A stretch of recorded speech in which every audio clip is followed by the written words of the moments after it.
Good morning students. रसों के भेद में हम श्रृंगार रस, हास्य रस और करुण रस के विषय में जान चुके हैं। अब हम रौद्र रस के विषय में पढ़ेंगे। रौद्र रस किसे कहते हैं? तो यहाँ पर देखिए आगे,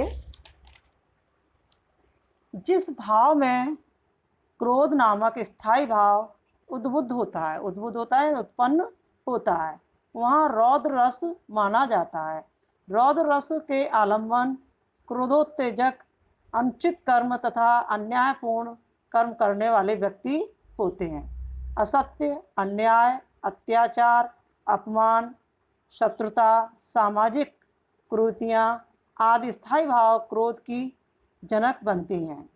दुष्ट व्यक्ति के कटु वचन, अपमान करना, दुष्टता भरी हरकतें आदि उद्दीपन होती हैं। आंखें लाल होना, दांत पीसना, पांव पटकना, मारना, गालियां देना, धक्के देना, कांपना, स्वेद होता पसीना आदि अनेक इसमें अनुभाव हैं। घृणा, श्रम, साहस, उत्साह, स्मृति, चपलता, हर्ष आदि अनेक संचारी भाव व्यक्त होते हैं। अब मैं यहाँ पर एक उदाहरण देकर आपको समझा रही हूँ।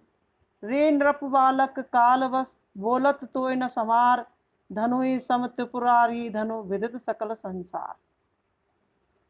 परशुराम जी यहाँ पर लक्ष्मण से कहते हैं, रे नृप बालक, हे राजा के बालक, लगता है तेरा काल आया हुआ है, तेरा मरने का समय आ गया है, इसलिए कालवश बोलत तोय न समार, तू संभल करके मुझसे नहीं बोल रहा है।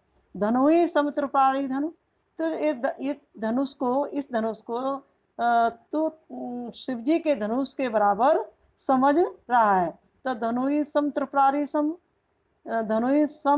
त्रिपुरारी धनु विदित सकल संसार, ये सारे संसार को मालूम है कि त्रिपुरारी यानी शिवजी के धनुष के समान कोई दूसरा धनुष नहीं है ना। धनुई सम त्रिपुरारी धनु, त्रिपुरारी यानी शिवजी के धनुष के समान यह दूसरा धनुष नहीं हो सकता। तो यहाँ पर वो क्या कर रहे हैं? परशुराम जी क्रोध कर रहे हैं यहाँ। तो स्थायी भाव क्या होगा? क्रोध। आश्रय परशुराम, आलम्बन शिव धनुष, उद्दीपन शिव धनुष का, अपमान अपराधी, क्योंकि शिव धनुष टूट जाता है ना, तोड़ देते हैं राम, तो वो अपराध समझते हैं। तो शिव धनुष का अपमान, अपराधी लक्ष्मण की चेष्टाएं, अनुभाव में परशुराम का क्रोधित होना, आंखें लाल होना, नथुने भौहें फड़कना, बाहों का उठ जाना, गर्जन तर्जन आदि, और संचारी भाव में आवेग, उग्रता, चपलता आदि।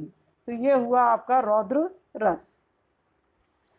अब हम आगे चलते हैं वीर रस।